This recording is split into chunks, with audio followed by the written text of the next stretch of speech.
Good morning, students. Today we will try to understand fertilization in plants. I have drawn a structure of the pollen grain. The pollen grain has two layers. One is exine and intine. Exine is outermost layer, whereas the intine is the inner layer. Now the exine, what happens over here is at certain region the deposition of the cell wall is not uniform. In certain region the cell wall deposition is thin, and that is a region from where the pollen tube arises. Now it is the intine that comes out as pollen tube. Inside the intine we have the presence of two nucleus. One is a tube nucleus, the other one is generative nucleus. So once the pollen grain falls on the stigma or knob-like structure of the flower, it takes in all the nectar from the stigma and it swells up, and the pollen tube comes out through those thin layer. I told you cell wall deposition is not uniform on the exine. Certain region it is thin. Wherever it is thin, it just comes out through that, as the intine comes out as pollen tube. Now remember in mind with respect to the nucleus and the nucleus. These are the two nucleus. One is a tube nucleus and the other one is generative nucleus. Okay. Now over here if you see, I have written it as male gametes and tube nucleus. Now tube nucleus will not divide further, but whereas generative nucleus will divide into two to give rise to male gametes. So pollen grain is not the male gamete. The male gamete is present inside the pollen grain. So generative nucleus is the one that divides into two to give rise to male gametes. And there is a tube nucleus. Tube nucleus is directing the male gametes. Look over here. The pollen grain has fallen on the stigma and the pollen tube is germinating. The tube nucleus is directing, as well as there are two generative nucleus that is moving through this pollen tube. Now here what we see over here is the embryo sac. This whole thing is the ovary. This is the ovule that forms a seed, and inside the ovule you can see the embryo sac. The embryo sac has got antipodal cells. There is no need to know the function of it. Remember, it is made up of antipodal cells. There are three in number. There are two cells that are secondary nuclei. Now there are three cells called synergid. Now the cell that is right in the center, that is between the two synergid cell, is the egg cell. Okay, three antipodals, two secondary nuclei, two synergids, and the center or between the synergid is the egg cell. Now at the time of fusion, one of the male gamete is fusing with the secondary nuclei. Okay. Now one of the male gamete is fusing with the secondary nuclei, whereas the other male gamete is fusing with the egg cell. The one that is fusing with the egg cell will further form zygote, whereas the secondary nuclei, okay, here the male gamete, the one which is fusing together, what they form is endosperm. The endosperm is a nutritive tissue and it is providing nourishment to the growing egg, that is the zygote. There are two male gametes. One is fusing with the secondary nuclei, other one with the egg. The one which is fusing with the egg forms a zygote. The other one forms the endosperm. The endosperm nourishes the growing zygote. Okay. Now this is with respect to the fertilization process. And the structure of the embryo sac is important. And once the fertilization has taken place, the fusion has taken place, the zygote is formed, What are the post-fertilization changes?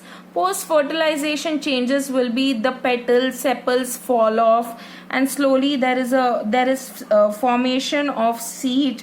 Okay, and if you look at the structure of the seed, this is how it looks. Okay, here you can see, if you break open the seed, you can see the radicle. It gives rise to root system.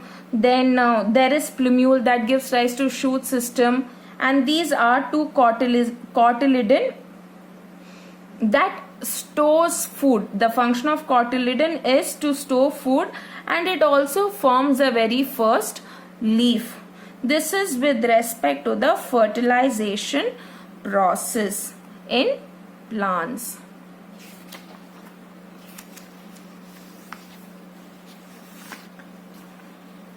Next, we will try to understand reproductive system in humans.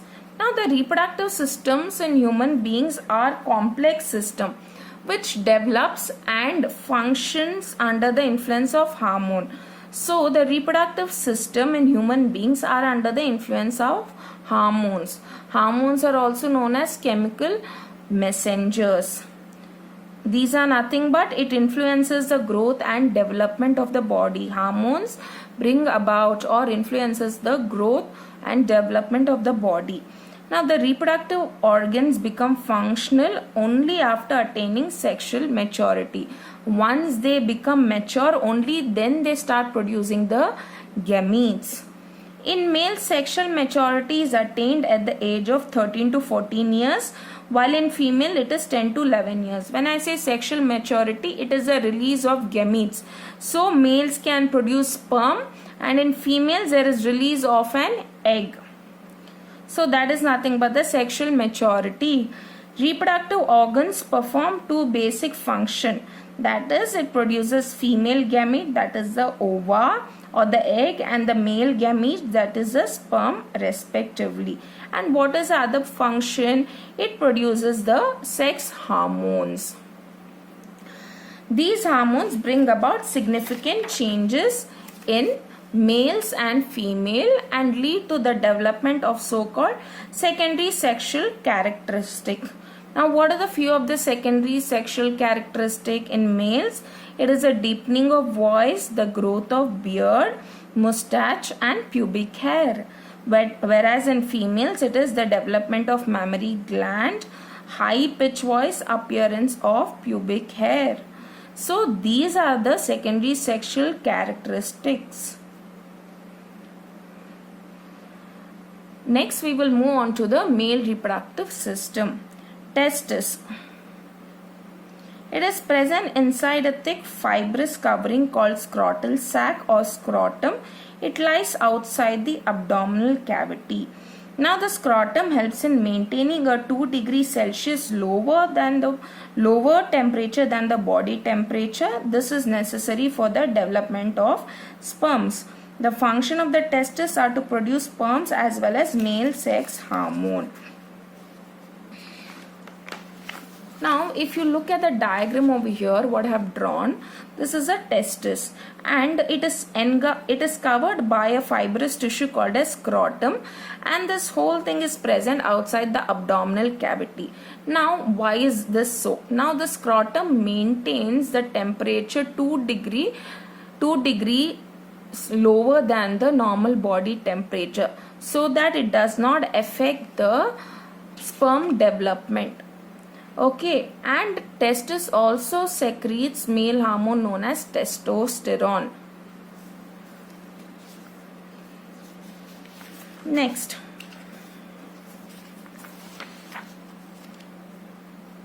epididymis.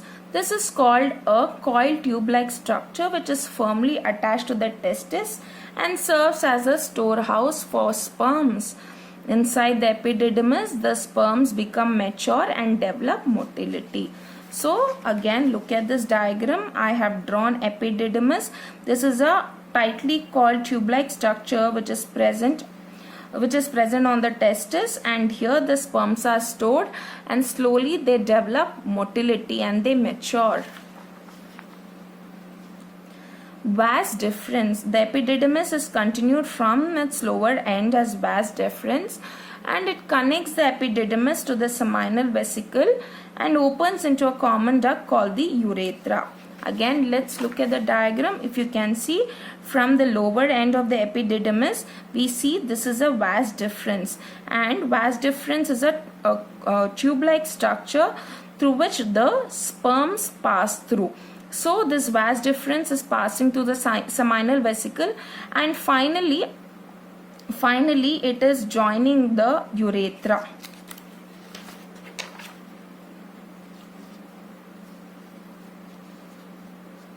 Now urethra, in addition to a duct from testis, also it gets a duct from the urinary bladder. It is thus serves to function, acts as a passage for urine as well as for sperms. So if you look over here, you can see vas deferens joins the urethra as well as a duct from the urinary bladders joins the urethra. Now urethra has got two functions. One, it acts as a passage for the elimination of urine as well as a passage for sperms. Penis. Urethra runs through a muscular organ called penis. It is a cylindrical organ richly supplied with blood vessel. So you can see the urethra is surrounded by a cylindrical organ. It's a muscular organ. Okay. And it is richly supplied with blood vessels, and penis is the one that helps in the deposition of the sperms onto the female reproductive tract. This is with respect to the male reproductive system. Presence of testis, and the testis the testis produces sperms, okay, as well as it also helps in the secretion of testosterone, that is a male hormone. This in turn is covered by a fibrous tissue called as a scrotum, and it is present outside the abdominal cavity to maintain the body to maintain the temperature 2 degrees below the body temperature. Okay, and behind the testis there is a tightly coiled tube called as epididymis. In epididymis we see the sperms mature and they attain motility. Then the sperms are carried through vas deferens, and the vas deferens passes through the seminal vesicle, and it joins a common duct. It forms a common duct called as urethra. And from urinary bladder also there is a duct that is arising. So it is a duct from the it is a vas deferens duct, and the duct from the urinary bladder from the urethra. And the urethra is covered by a spongy tissue which is cylindrical in nature known as penis, and the penis is richly supplied with the blood vessel and helps in the deposition of sperms onto the female reproductive tract.